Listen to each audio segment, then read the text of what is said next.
ساحل سمندر کی بپھری لہروں کے بعد آپ کو آزاد کشمیر لیے چلتے ہیں، جس کی وادی گریس کا قدرتی حسن اپنے جوبن پر ہے۔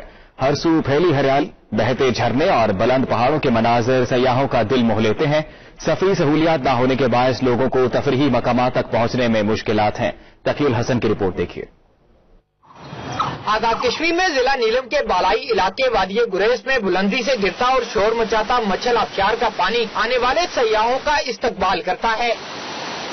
سیاح تابٹ تک کے سفر کے دوران سرداری، کریم آباد، جنوئی، پھلاوئی اور حلمت کے علاقوں کے دلفریب مناظر کا نظارہ کرتے ہیں۔ وادی گریس وزٹ کی ہے، درخت ہے یہاں پہ اور موسم بہت اچھا ہے یہاں کا۔ بہت سردی ہوتی ہے، میں تھوڑی دھوپ بھی ہو جاتی ہے، لیکن جیسے ہی تھوڑے بادل آ جائیں تو بہت زیادہ سردی بھی ہو جاتی ہے۔ ان ایکسپلورڈ ایریا ہے اور کافی اچھا ٹریک ہے۔ ادھر گئی اسٹریم کے ساتھ آپ آگے جائیں تابت بالا سے آگے تو وہ تو بہت لوگوں نے دیکھا ہوا۔ تابٹ کے مقام پر مقبوضہ کشمیر سے آزاد خطے میں داخل ہوتا دریائے نیلم کا منظر دیکھنے والوں کو جدوجہد آزادی میں مصروف کشمیریوں کی یاد دلاتا ہے۔ جو خوبصورت ہم نے یہاں پر وہ کہیں بھی نہیں ہے۔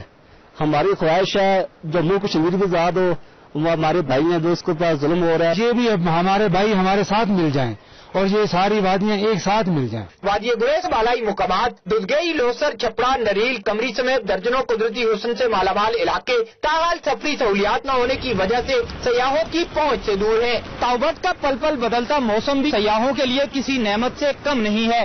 کیمرہ مین محمد نوید کے ساتھ تقی الحسن، دنیا نیوز، وادی گریس۔